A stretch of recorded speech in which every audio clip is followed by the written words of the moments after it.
Okay, Nelson. Welcome back here.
Okay, welcome to Family Life, another exciting series. In October, we're going to deal with our elders in our community.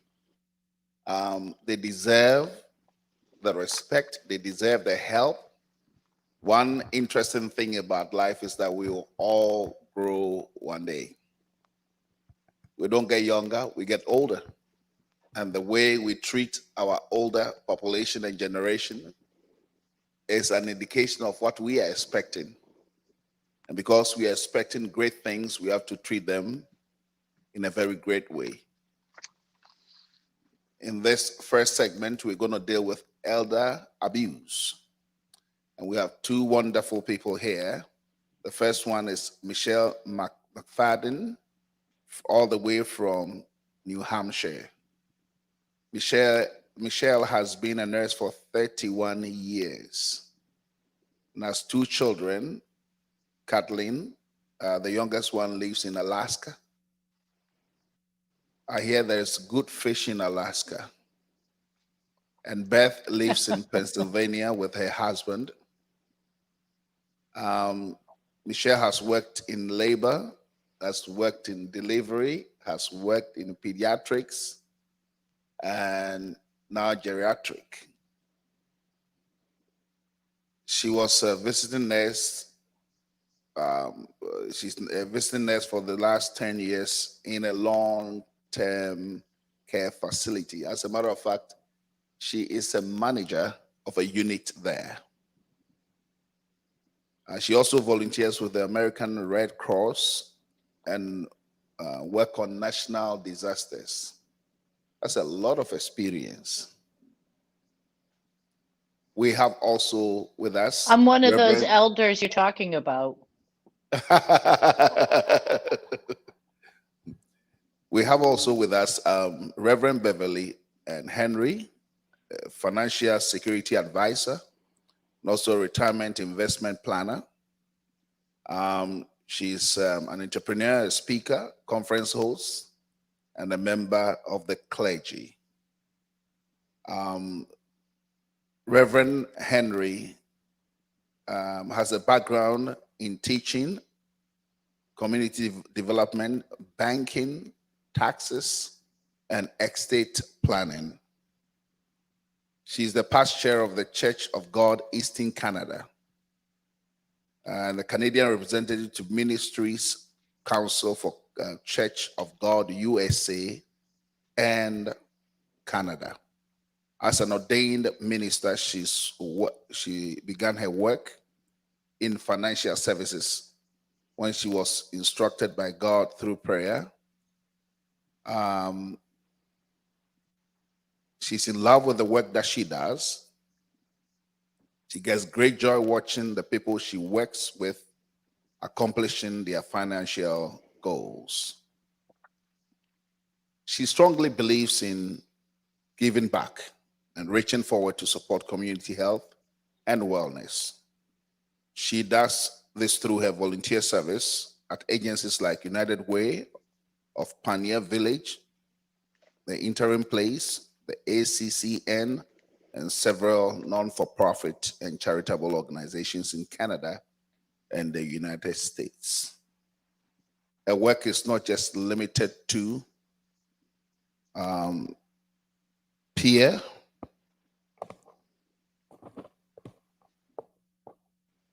facilitator for the Her Life, Her Canvas program for women in domestic abuse.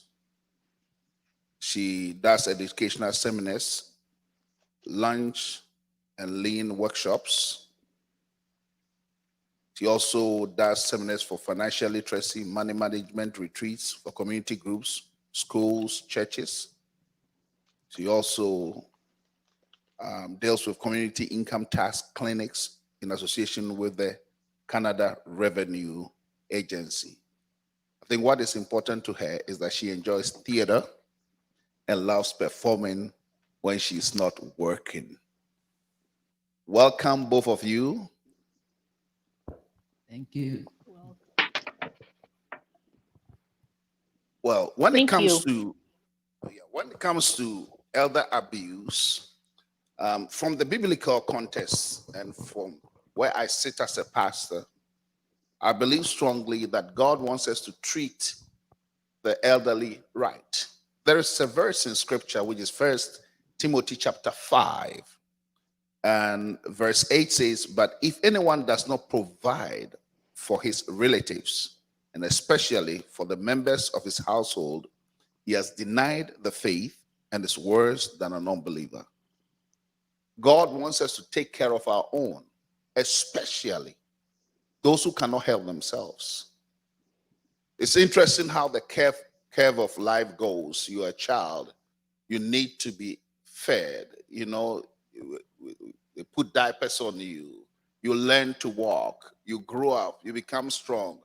But then the end of your life, it begins right from you, like where you began. You are fed, your diapers are put on you, you are held to walk. That's how life is. And if we understand the curve of life, we'll be careful of how we treat those who need us most, the elderly in our community. In Canada, I'll give you a little bit of stats concerning the elderly population here. The number of persons aged 65 years and older as of July 1st, 2020 were 6.8 million. 6.8 million. Our population is about 35 million, and 6.8 million were elderly folk. The number of centenarians we have, those over 100 years, we have over 11,000. And I hear the percentage is going to be even wider because 17.5% of Canadians are seniors, and it's going to increase over the years. elder abuse has been a problem, and it's a problem we have to deal with. We have to face it head on. We cannot be ostriches and behave as if it doesn't concern us.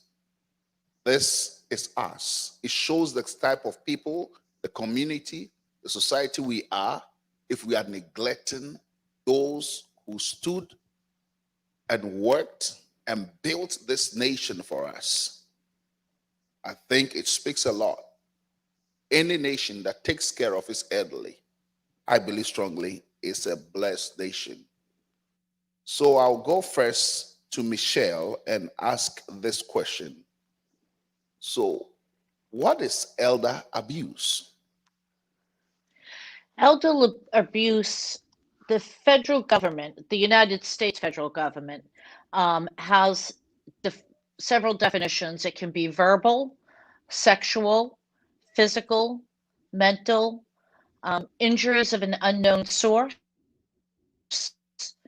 involuntary seclusion, misappropriation of patient's property, mistreatment, and neglect has been defined by the federal government. So I always like to say, when you get that little feeling on the back of your neck that something's just not right, it's worth taking a look at. Wow. What do you say about elderly abuse, Reverend Bev? I do agree with Michelle. Elder abuse is something, and with you as well. Elder abuse is something that we need to become very involved in preventing and supporting those who are victims of the abuse. Because the fact of life is, had it not been for the elders, we wouldn't be here today. They gave their lives in many different ways so that we could enjoy privileges and a quality of life that we probably would not without them. So it is a very, very important thing for us to address. I'm glad we're doing that this evening. Awesome. How widespread is this, Rev Bev? Well, it's very widespread, very widespread. And the reality of it is that we tend to minimize. I don't know for Michelle and for yourselves, but oftentimes we would hear an elder person saying something as if, I didn't get my lunch today or something like that, and we play it down. We're not recognizing that's a sign. Like Michelle says, something probably is not right. And we should take more time and interest to look into what's going on and not shrug it off. So, I may ask before we go further. So, who do we define as an elder? Senior? What is the area? What is the cover? Okay, very good question, because abuse is experienced by so many. However, for the context of this session, elder, senior in Canadian context is from age 55 and up. That's the official demographic, 55 plus. Which means you're an elder. I don't know yet. My wife is defining me as a senior. I will think about it. I'll make sure I don't abuse you. But well, it's interesting to know. Now, Michelle, you made mention of so many areas where you can classify as abuse. Is it that people don't know, or we don't take it serious, or it's just something we overlook? That's why it is so widespread, this abuse. Well, I think that we find it distasteful to think that a child would abuse a parent, or that a worker in a facility would abuse a parent. So I think that we tend to not always recognize it in our own home. It's hard. It's very hard. It's very hard taking care of the elderly. It's hard work. When they, if somebody becomes repetitious and you're answering the same question 82 times and it comes out again, it's very easy to snap a little. But we have to be careful. Wow. If I could add Yes, to you that, could. Mhm. I think Michelle is touching on why does it happen? Because usually we get to the cause of something in order to help to prevent it. And she's right. Elder abuse has been going on for quite a while, but especially in today's environment, we're living longer. Mm. And we're not necessarily having a better quality of life. Life is extended, but health is not necessarily optimum. And so it's a strain on family members in order to provide care for their elders. And they have their own issues in their own families, and you have sandwich families. So you're taking care of your elder, your mother, your father, and you're taking care of your spouses. I didn't say it. Yeah, yeah. Yeah. And your children. And so you're sandwiched in between, and there's no time for you. And sometimes families are facing their own economic challenges, housing, so many day-to-day factors that bears a weight emotionally, psychologically, physically. And so oftentimes by the time your older adult person is, as Michelle said, not understanding and they should, you have come to the end of your rope. Mm. And so it's just an emotional stress for you to be able to contend with that person who should, in your reasoning, know differently and behave differently. So if I may ask, Michelle touched on family members, maybe children, but can we define who the abusers are? I believe it can go beyond even a family member abusing an elderly person. So is the spectrum bigger than just family members? That's a very unique question. And I'm glad I'm getting to answer it because I don't know what you see, Michelle, in your environment and with individuals that you interact with. But the irony is that you ask if the spectrum goes outside of family members. The fact is, the greater amount of elder abuse comes from family members.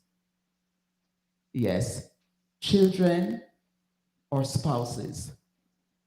That's where most elder abuse comes from. And Michelle, at the facility, is it rampant or is controlled? Does it even happen? Um, I hate to say there have been times, but it's investigated immediately. Staff members are removed from the facility immediately while the investigation goes on. So any report is taken extremely seriously and has to be reported to the state. We're under the requirement of reporting it to the state also. So it's taken very seriously. And there's training too, to help everybody recognize what may be going on. We are If it very happens, lucky. yeah. If it happens in the facility, what type of abuses have you heard of or seen in your facility? Um, I won't pick on mine in particular, but it could be somebody being rough with somebody Hmm. during care. Hmm. It could be locking, putting the lock on the wheelchair and restricting movement of a patient. Um, it could be not doing care at all. It runs the gamut the same way it would at home. Well, Shutting that would be a, the door of their room. mhm. That would be a fine line there then, because if I am restricting an elderly person from leaving their room because they could be harmed, could that be construed as abuse?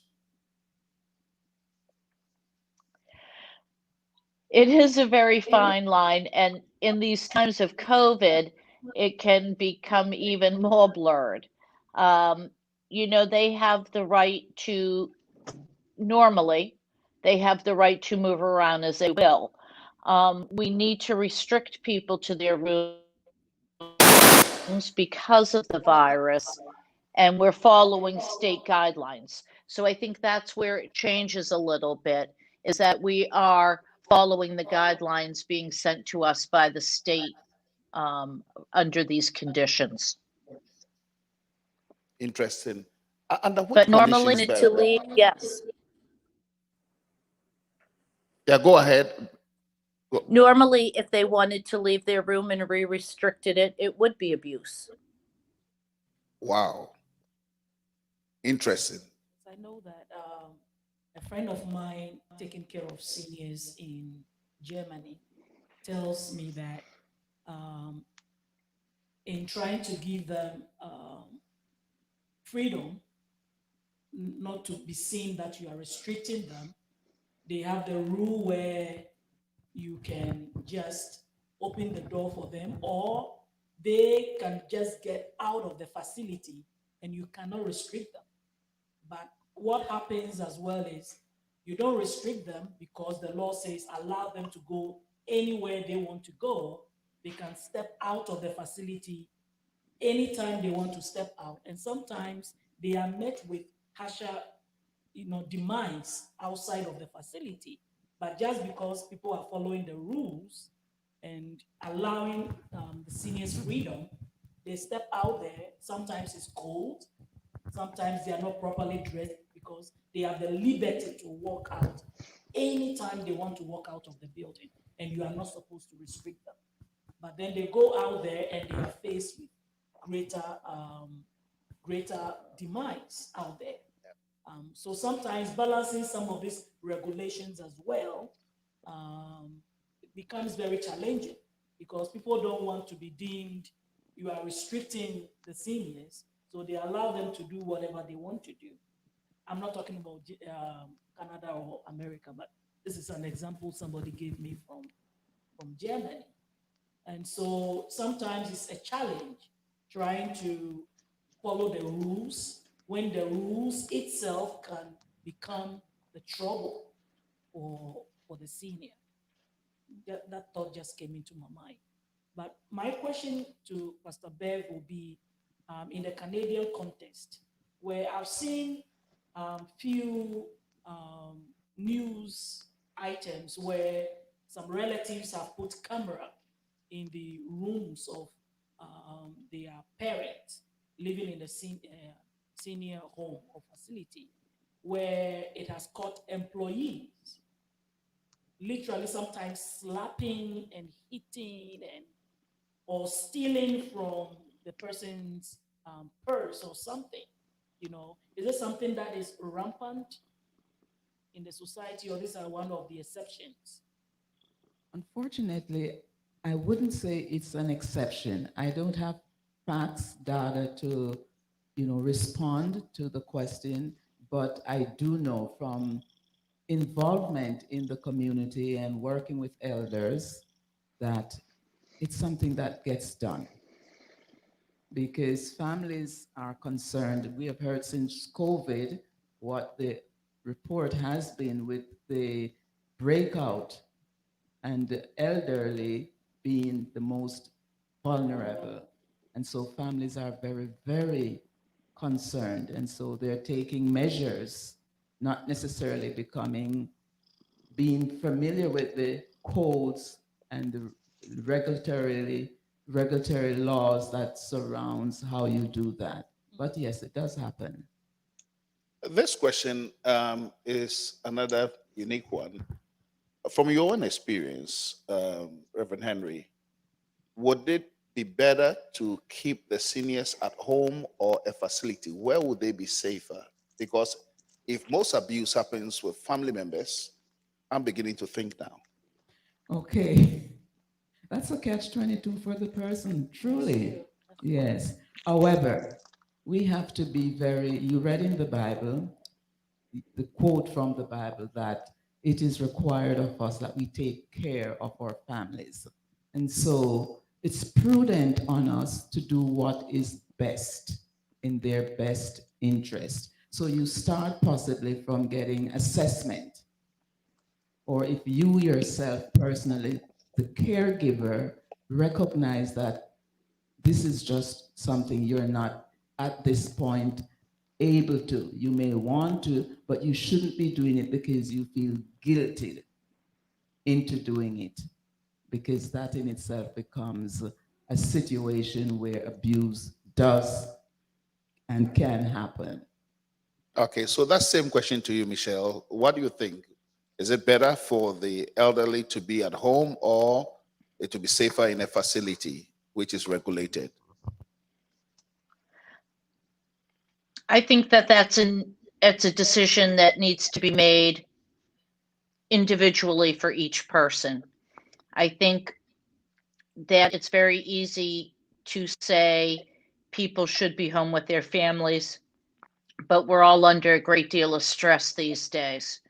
And home may not be the best place. So I think you have to be very careful in choosing and making that decision, but the decision should be based on what's best for all of you. And if some people are overwhelmed, it's okay to go to a facility. Not everybody can care for people in their home. Not everybody's a born caregiver. Well, I've told my children that my care home is their home. And I've given the rules already. I don't clean, I don't wash dishes, I don't make beds. All the things I did for them when I was a kid, they were kids, they're going to do for me. And I'm not going to leave with one of them. I have 3 of them for a long time. It's a 6 months holiday with my wife. We come and spoil our grandchildren and leave a little bit of debt for you, and we'll move to the other one. I like the home, the family home. I don't like the facility. But I appreciate what both of you said, because sometimes home itself could be where the problem is. And if I could add to Well, what you're and if you saying. have somebody with dementia who is getting up and wandering, I may not have the ability to have eyes on them 24 hours a day. And a facility may be safer where they are able to move around more. There's staff there 24 hours a day. There's many conditions. I think this is the other thing. It depends upon the health conditions that we're talking about. And it may be that a facility is necessary because of the required medical attention that's needed. Pastor Bear wanted to say something. You're right. I agree with Michelle. And sometimes a compromise can be made. You want to be at home, but your health does not make it convenient for your family member to be 24/7 taking care of you. So if there are preparations made where there can be some provider that is involved in the process, perhaps on a part-time basis, perhaps they have to live with you. And as Michelle said, the home doesn't always lend itself to that convenience, because you have to have living quarters for that person, and it takes on a whole nother dynamic. And one last thing on that, you mentioned taking turns with the children. Quite often, that's one of the first area where the abuse begins. Then I will stay home with my wife. Yes, I see it in person because the siblings begin to think, okay, you're the favorite. He spends more time with you or when he's with you, and they begin to, among themselves, have heated conversation and resentment. So we have to be very aware of all the other unseen that contributes Mm, mm. to elder abuse. And Wow. so they don't involve themselves anymore if the time comes when you need care. That one child is left with the burden of caring, and resentment builds up. So it's a cycle. Yes. Very interesting. So my question is actually in terms of finances. If maybe the ideal thing is for the parent to be in the facility, but you can't afford it.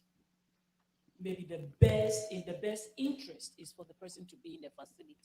You can't afford it. Or you want to keep the parent in the house and at home, but you can't afford the care to come in. What are the options? So again, here in Canada, there are programs, and planning is so important. Things have to be planned in advance so that when the time comes, you plan for the worst and hope for the best. So there are situations where you have home care funds that you set up, long-term care provision that you put in place. There are insurances and different vehicles that gives access to those, because it is costly to be in a long-term care facility or a retirement home. Very costly. Yes. I guess in the next 2 weeks or so, we are bringing you back to really dive into actually planning for retirement and some of the things that we can even put in place Ahead of time. Yeah. to make that stage of life much more, Yes. better to manage when we get to that age. So watch this space. In 2 weeks' time. We'll bring Pastor Bev back again to address some of the things we can all put in place to help us retire comfortably and for our family members to be able to take care of us in a better way when we are grown. Because if I may just quickly interject here, as you referenced in that, one of the areas where abuse happens is in the finances. In response to the question you asked about not being able to afford, so you cannot afford it, your parents have a home, and before you know it, decisions are being made, the house gets sold, the family has squabbles, and it gets ugly, very ugly. And so, again, as we referenced and we inferred, it's better to prevent than try to cure. Yes. Okay, amazing. Michelle, this one goes to you. What are the telltale signs that an elderly person is being abused? I would consider any unexplained injuries, bruises, crying. If somebody's less verbal, I would increased agitation for again somebody who may be less verbal, and for people who are verbal, the expression of she hurt me or he hurt me or he did this, and watching, paying attention to family interactions. When mom goes out for the afternoon, how is she when she comes back? She may be Okay, very quiet. It can run the whole gamut, the same way it does with any sort of abuse. It can run the whole gamut. okay. I will come back to you with the same question, but in your facility where you have um, elderly people with dementia and Alzheimer's, how do you know that what they are saying also is true? Because if they are not really cognizant of things around them, how You take every verbalization as truth and you okay, investigate it. all right. Everything is So investigated. okay, I like that. So whatever you hear, investigate. Don't just assume it. Yeah, And right. Michelle, one question to you as well. One of the types of abuse that you listed was sexual. How does that play in that scenario? Well, thankfully, I have never seen nor heard nor been part of that. But the same way, you know, people are sexually abused in younger years, it does happen with the elderly also. Caregivers um, can be sexually abusive. Um, and it gets into very kind of gray terms as far as um, relationships within facilities too. Are people able to consent um, to sexual relationships? It can get very gray. Okay. So, Beverly, it's the same question to you. Um, what are the signs that a senior is being abused? Echoing Michelle, nonverbal response, afraid to talk, especially if that was a person who was very verbal and suddenly they're just withdrawn. That should be queried.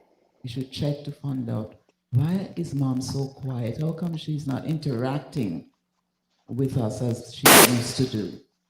As well as if she keeps asking certain, mom or dad keeps asking certain questions about certain things. Where's my mail from that I used to get from? Because this is a way that abuse happens. We withhold mail from them because those documents have documents that we want to lay our hands on. And so we deny them access to important pieces of mail. So that's a sign. And just everything and anything different, and wherever you see a change in the behavior and the attitude of your individual family member, it should be a clue that perhaps I need to see why they're behaving this way. They're not eating as they usually eat, or I don't want that because they may had a bad experience when that was prepared and they didn't like it. And so just general, everyday, common, obvious signs. We're soon going to go for break, but tell us, why is elder abuse so bad, Reverend Bev? Like I said before, why does elder abuse happen? One of the cause is the stress that we're all living under. In my culture, where I came from, in the islands, you have extended families. And so the support system is so much more readily available.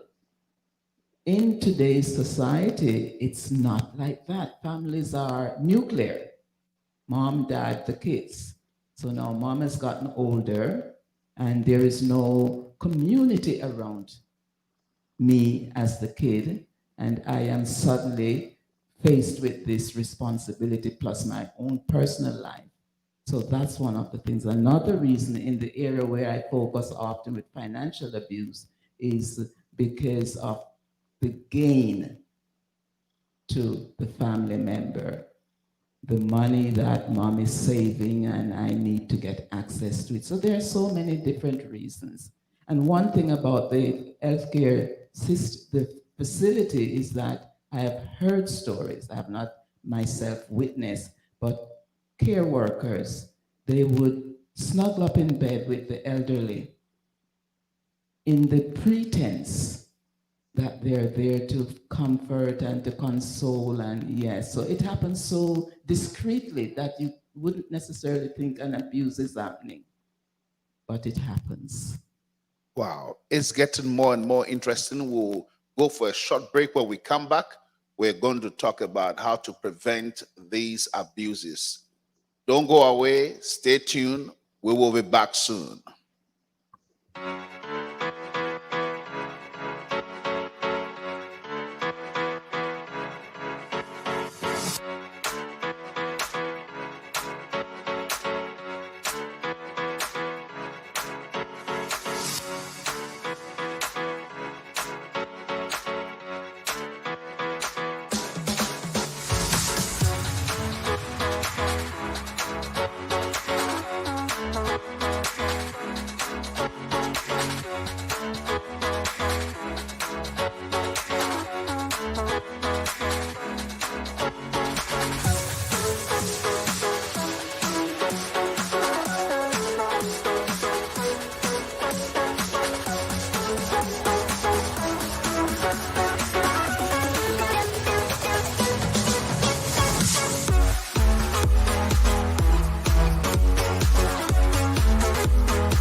Welcome back. Welcome back. We were having such a wonderful discussion earlier on with Michelle and Reverend Bev. It's been amazing.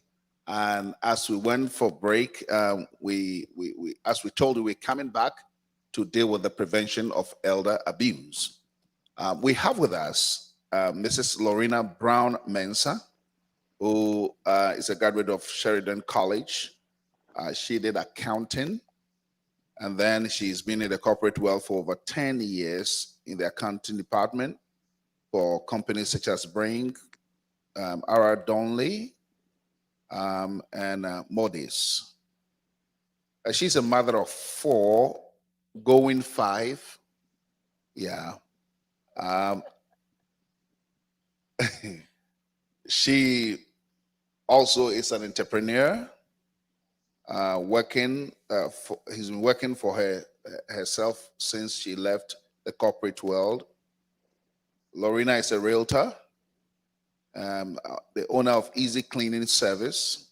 It's a residential and commercial cleaning service in Brampton, Ontario, and also the founder of Independent Senior Living, a foundation which aims at helping seniors to live independently at home for as long as they choose. Can you write my name in your foundation? I want to leave home as long as I choose. Lorena, what gave you this interest in senior living? Actually, it was an accident. had an encounter with a senior citizen at home on one winter day, and there was snow outside, and he lived on his own, and he was out in the snow trying to shovel the snow. So my daughter and I, we actually saw him and stopped and helped out. And as I was driving home, it just kind of dropped in my spirit. There's a lot of more seniors living at home like this, and they're strong enough to be on their own, but they could use some help. So I just followed through and decided to do the foundation where we can reach out and give them any kind of help that we can, so they can stay on their own.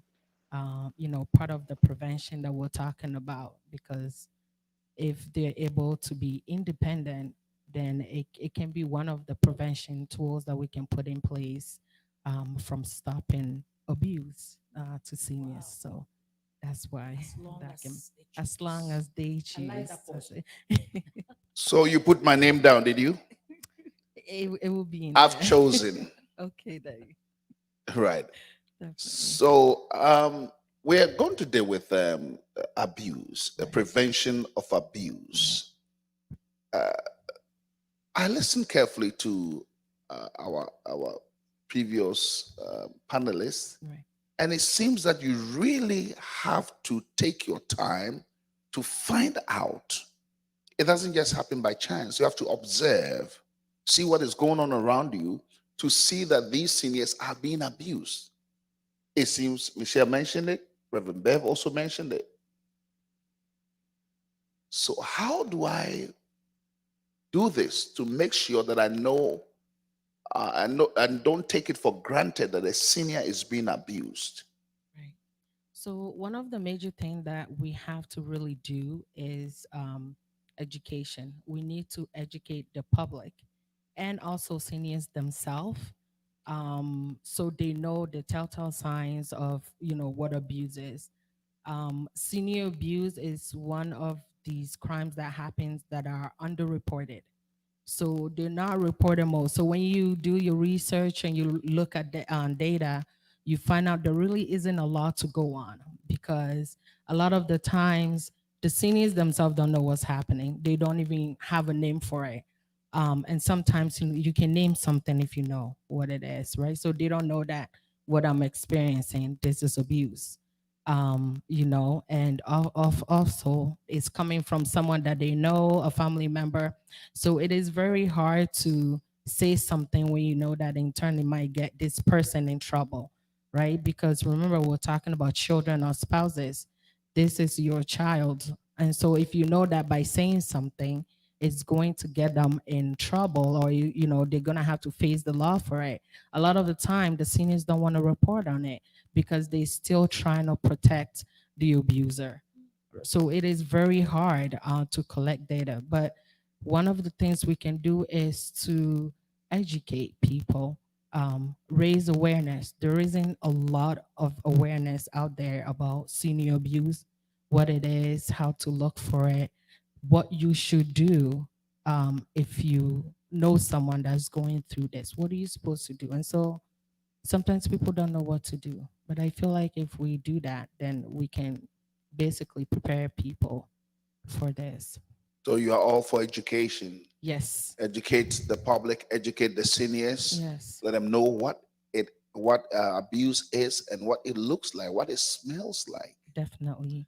All right, Michelle, in a facility like yours, what is it, what do you put in place to prevent such abuses?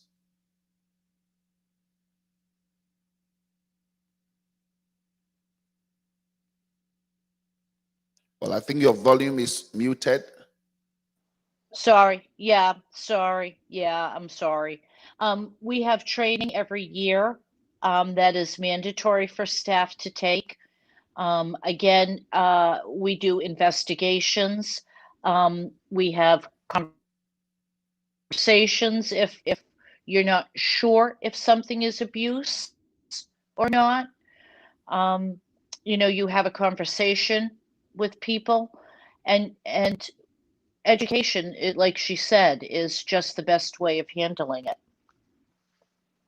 Yes.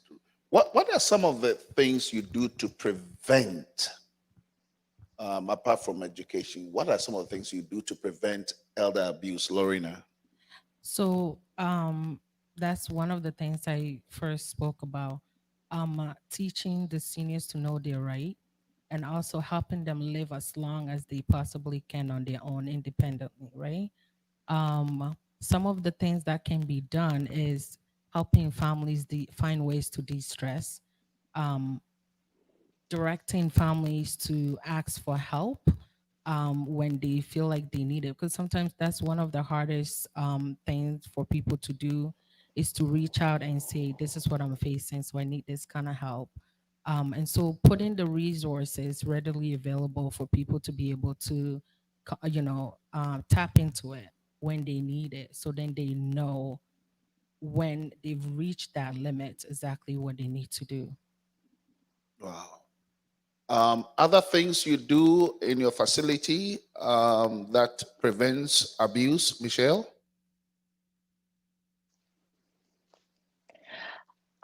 You have staff, if you notice staff is getting stressed out, take a quick break, walk around the building, change your assignment because it can get fatiguing. So, go to a friend and say, look, I really can't take care of Mary Smith today. I've just had enough. So can you take her and swap assignments and make changes like that? You are allowed to do that. Oh, yes. That's Yes. awesome. That's awesome. That In helps fact, a it's lot. better if you do because at least you're saying, I need a break. It's okay to say, I need a break. Wow. And we are not penalized for saying, I can do this at this moment. No, Wonderful to know. no. Go If ahead. I may add quickly also, I know to preventing it, they mentioned it before, but being proactive in investigating any claim that the seniors make, some of the things that you can watch for. I mean, if you know someone and all of a sudden they're changing their wills or changing names on bank informations and putting a certain person, that should be a red flag, right? For you to also want to question if someone's coming in and withdrawing all equity in their homes and putting it under somebody's name.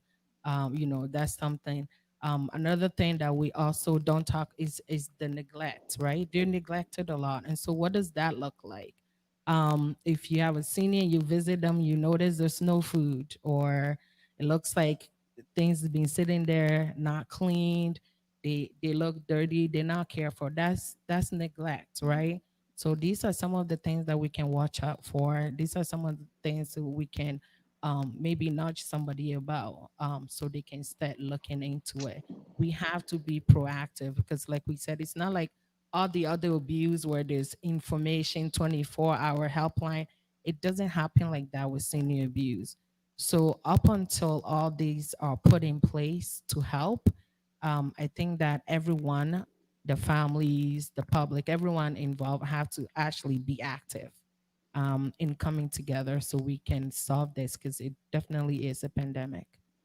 I remember when you told me the story when you saw that senior that was shoveling the snow, and you and your daughter were coming from grocery or something, and you passed by, and then you are having that strong edge to go back and help the senior to just shovel the snow.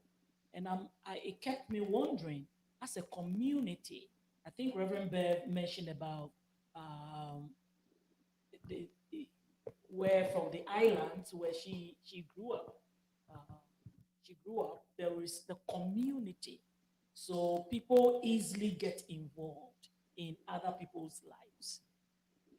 In this community here, I guess more of us are secluded and minding our own business, so you don't easily jump into somebody's affair. Sometimes You can even notice the neglect, but you still don't want to get involved because it's somebody's family.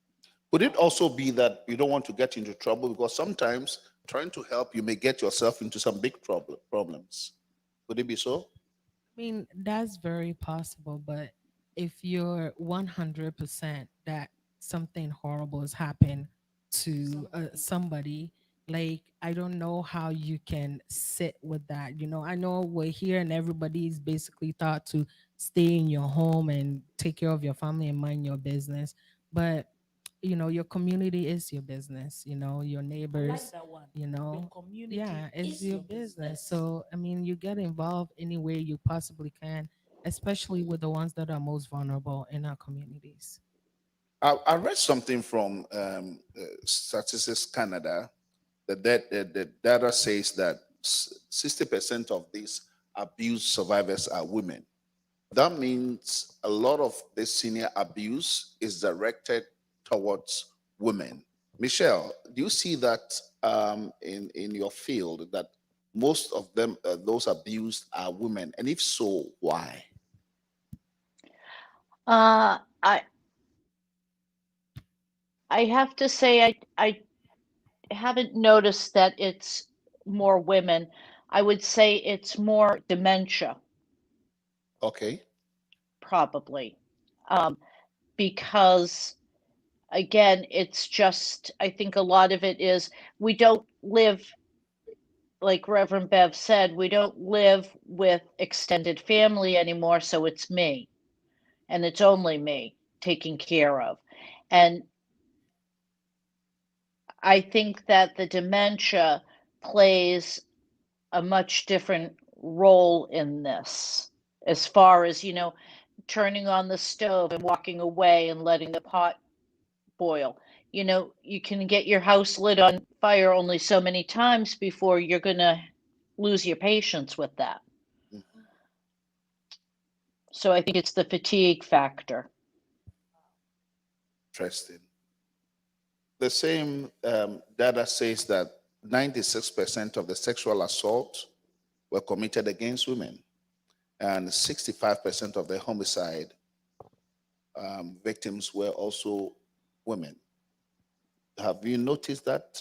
If you have, why do you think it's so? I think um, with women in general, women are more likely to be abused in not just in the seniors case, but like all around generally.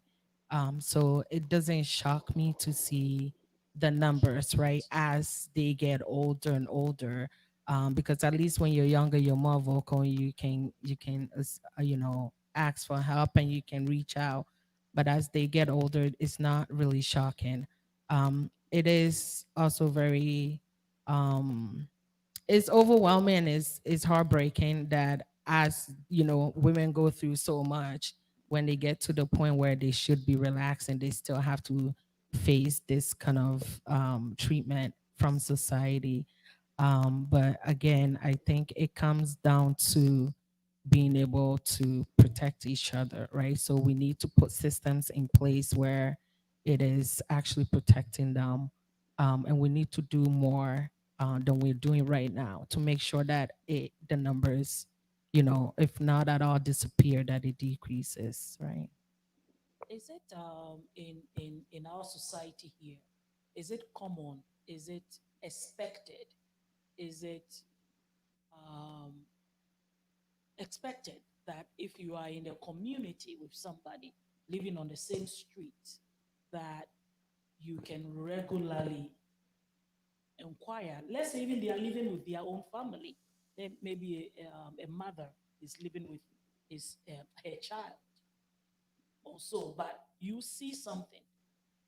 Is it expected that you can inquire and see to it that the right thing is being done for that person, or is you have to mind your business? You don't need to put your mouth into it if you recognize that something is going on. I think, you know, if you see something that's happening, depending on the relationship that you have with the whole family, um, in on my street, in my neighborhood, I didn't used to go out and talk to neighbors, but it's something that I do now. And so the Wow. people that I did connect, it's actually because of Fruitful Communities. I ended up getting out there in the communities and speaking to them. And so because of that, I've, you know, built some sort of you know, connection with them. And so with that, I can, you know, I have a phone number, I'll text every day, how you doing, how's everything. So I think that's okay if you build that that connection with people. And so if you see something, then based on how you interact with them, you're more than likely, I mean, you should be more than able to ask something. But if not, and you think the situation is dire and it's more dangerous, there are ways too that you can handle it, right? So you can alert the authorities quietly, right? If you really think this is really bad and it's a dangerous situation, you can, because they don't have to come out and say such and such a person said this. So you can alert the authorities or reach out to the appropriate people in the community that can handle it professionally and properly. So on that note, what are some of the things that you can do as a third party? What are some of the things that we can do? Okay, so with everything that I've been studying, it says when you notice something, first of all, we tend to want to get in there and we want to talk and we want to go grab people and get them out. You can't do that because you need to know the situation. You need to talk to the person first. Actually, before you even bring that up, you need permission. You need their permission Wow. to say, okay, yes, I'm willing to accept your help. Because if they don't want it, you can't help it. You can't inject yourself in there and say, I'm going to help you. Because at the end of the day, when the authorities come in, they have to be able to open up their mouth and say, hey, this is what's going on, that I really do need the help, right? So you have to give them their time because most of the time, this is the person that they know, they live with, they depend on their food, their medication, everything comes from this person. So it's not a very easy decision to make to get up and say, okay, I'm gonna go away from this person. So they have to come to a place where they're saying, okay, this is what I want. And then you step in. And so what you have to do once they give you the go ahead is you need to sit down and make an exit plan away from the family, right? Because you need to know what you're doing. Because once they say yes, if you don't have a plan, then you're actually putting them in more Wow. danger than they were in before. So they need an exit plan. And if you commit to this, you have to commit to it. That means every time they call. So that's the thing, right? That I think that's why a lot of people want to stay back because you have to make sure that you're available to really truly be there for them because it is going to be hard on them. So they're going to be calling on you for everything. Are you ready for that? Right? So you have to, there are a number of things that you kind of have to study and put in place before you can even safely remove somebody from such a situation. Interesting. Uh, Elder abuse is such a touchy, such a difficult topic because you don't expect people to abuse the elderly. But it happens. The prognosis is so bad because the mortality rate of an elderly person who's been abused or mistreated is higher than those who have not.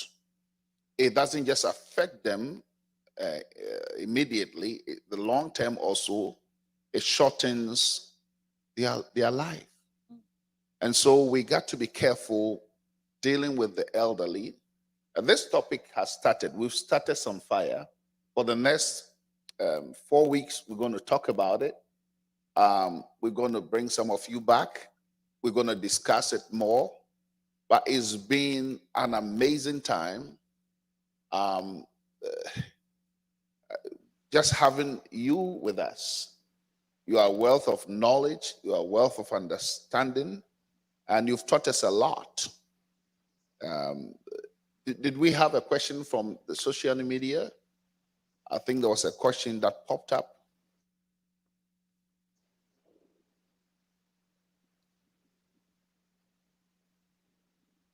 Okay. It is too small.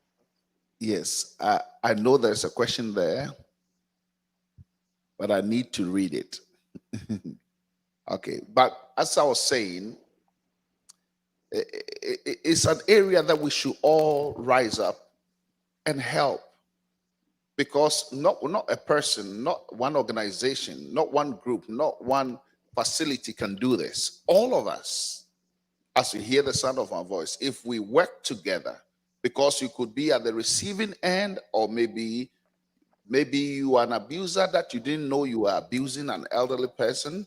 As you heard this, maybe there'll be a change of heart, because we have to hold them well. We have to help them in this golden age of theirs. And as I told you, we had about over 11,000 people in Canada here alone who are over 100 years. I intend to grow over 120 years. So I need it. That's why I've started my journey, helping us to understand elder abuse. Now, this is the question.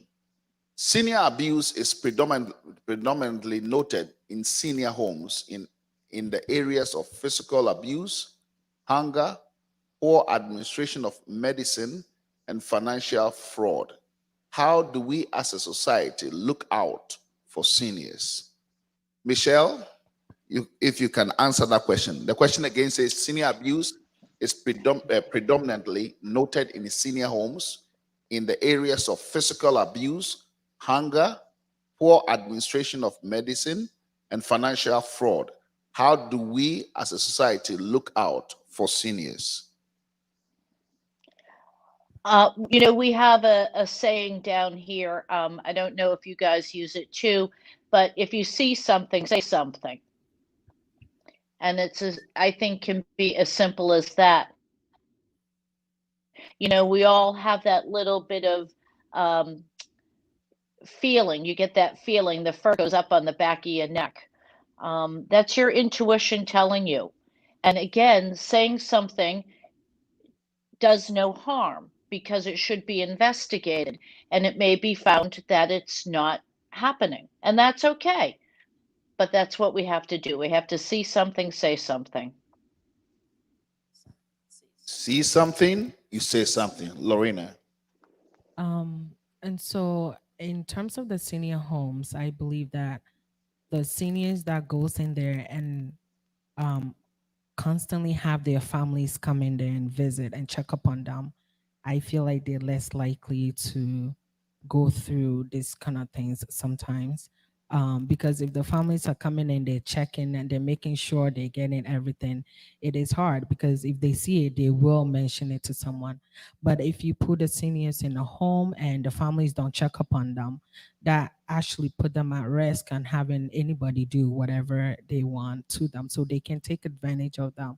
So what can we do? One thing is, yes, the professionals need to do better. They need to be properly trained to handle them, but also for their families to show up and make sure that their loved ones are properly being cared for.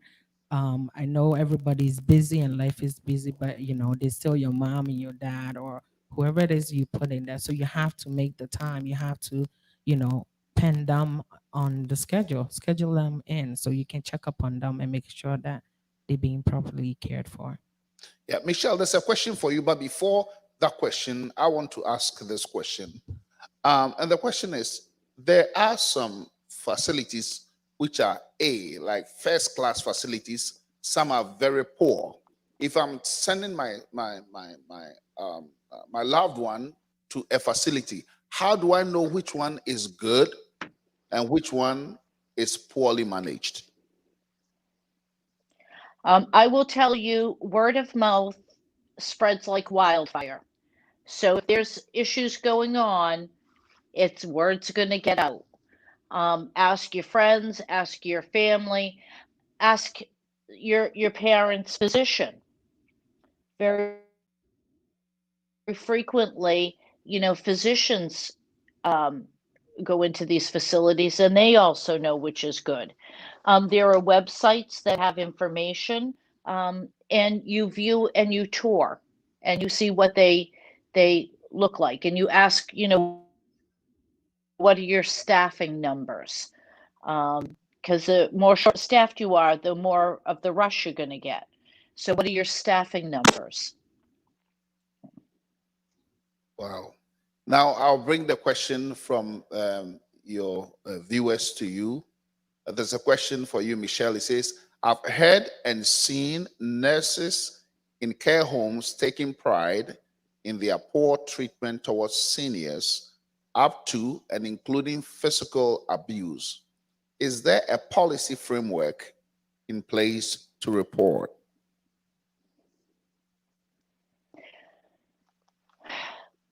We are all mandatory reporters. It's the same thing as with children in schools.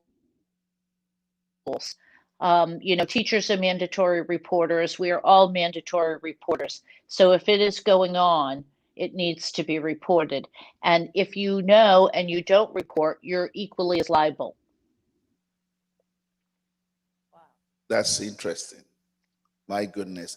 Time has gone so far and it's gone so I fast. know, Pastor, you wanted to wrap up at this point. But Yes. there is one question, one area I wanted us to address Okay. before we go, and it's the area of resources.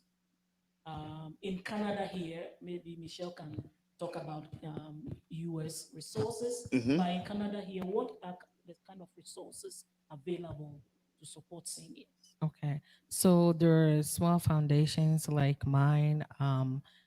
All of them do many different things so What's the that you name of can your reach us. foundation again? So my foundation is Independent Seniors Living.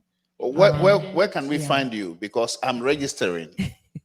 So it's actually a website. So if you search it up, independentseniorsliving.com, you'll be able to have us and see there, and you can contact us. There's the district center of GTA for seniors. If you see anything you want to report it, you can.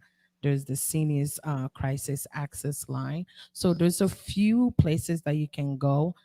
In terms of seniors themselves directly, there isn't like a 24-hour line like I was saying before. So depending on the kind of abuse that they're facing, there's different types of resources that you can tap into to try to, solve that. And so, the Public Health Agency of Canada can give you information about seniors if that's what you're looking to, or you can reach out to a few of the professionals in the industry, Like Reverend Bev. like Reverend Bev, and trying to get information into helping. We'll put some numbers. We'll let you give your numbers out very soon. Definitely. That those who want to reach out Mhm. for your services can reach out to you. But Michelle, in the our neighbors at the south, what are some of the resources that they can access? All of the states have policies and reporting bureaus. We have the Bureau of Elderly Services here. Every state has one that you can report to. You can report to a trusted confidant. If there's somebody that you really trust, another family member or another staff member, if you're in a facility, they chat and they're willing to share it. So I would encourage them to go to somebody that they would trust to report the abuse. Amazing. Whoa. Michelle McFadden from the United States of America, Reverend Beverly Henry, all the way from Mississauga, Ontario, and our own Mrs. Lorena Brown Mensah, all the way from God City, Brampton. Thank you so much. And we thank you, the audience, for staying to watch. Spread the news. This is us working together. Together, we will bring down this shame. Together, we will push back this elder abuse. If we rise up as a people, there is nothing we cannot do. Go out there, love an elder. And I want to thank you also, my beautiful wife, Pastor Susan, who has been, an advocate for the elderly as well. I don't know, because maybe she thinks I'm growing old, but that's just the way she thinks. Just But to make sure I'm taking care it of may not be right. the elder in my life. But I'm so pleased that we are doing this program. Tell somebody next week, the same time, 7 p.m. Eastern Standard Time on Tuesday, we are coming back. And then I will say that if you have any questions, you need any direction, you want somebody to talk to, you can send us an email, info@fruitfulhouse.com, or you can call 905-696-0050.